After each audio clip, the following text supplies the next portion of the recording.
Sobat Skriptura.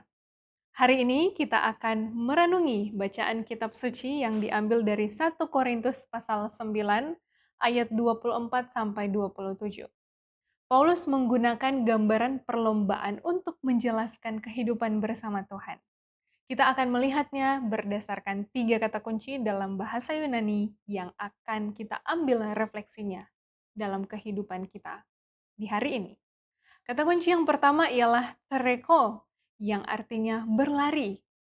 Paulus tidak menggambarkan hidup sebagai sesuatu yang pasif. Kata ini menunjukkan gerak yang aktif, kesungguhan, dan arah yang jelas. Berlari berarti ada tujuan yang ingin dicapai. Hidup bersama Tuhan bukan sekedar berjalan biasa, tetapi bergerak dengan fokus. Kata kunci yang kedua ialah ekrateuomai, yang artinya menguasai diri atau disiplin diri. Dalam teks ini, Paulus berbicara tentang seorang atlet yang bisa mengendalikan dirinya dalam segala hal. Sikap yang dilakukan ini menunjukkan pada latihan, pengorbanan, dan pilihan untuk menahan diri demi tujuan yang lebih besar.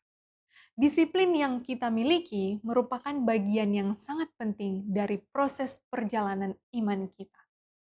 Bukan sesuatu yang tiba-tiba muncul, tetapi sesuatu yang diterima dan dijalani dengan proses dalam kehidupan kita. Kata kunci yang ketiga ialah adokimos, yang artinya tidak tahan uji atau ditolak. Paulus menyadari risiko ini dalam hidupnya sendiri. Ia tidak ingin setelah memberitakan Injil, ia justru gagal. Kata ini mengingatkan bahwa perjalanan harus dijalani dengan keseriusan sampai pada akhirnya. Bukan hanya serius di awal saja, tetapi harus dijalani sampai benar-benar di garis finish. Dari ketiga kata ini, kita melihat ada sebuah alur yang jelas, ada gerakan, ada pengendalian diri, dan ada tujuan akhir yang menentukan apakah seseorang bertahan atau tidak. Refleksi yang dapat kita ambil dari teks ini, Paulus tidak hanya mengajar orang lain, tetapi juga menjaga dirinya sendiri.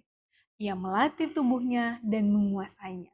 Ini menunjukkan bahwa kehidupan bersama Tuhan Yesus bukan hanya soal apa yang terlihat di sisi luar, tetapi juga bagaimana seseorang mengatur dirinya dari dalam.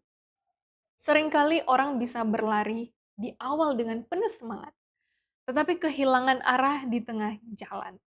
Teks ini menekankan pentingnya konsistensi. Berlari saja tidak cukup, tetapi harus berlari dengan cara yang benar. Disiplin dengan kunci supaya arah itu tetap terjaga.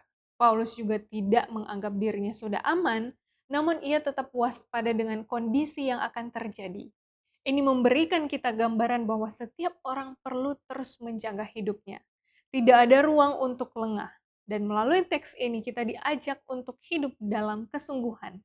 Berlari dengan fokus, menguasai diri dengan disiplin, dan menjaga arah sampai akhir. Kiranya kita tidak hanya memulai dengan baik, tetapi juga kita menyelesaikannya dengan setia bersama Tuhan Yesus. Karena itu, terima kasih sudah menyimak bersama, dan sampai jumpa pada video selanjutnya. Tuhan memberkati.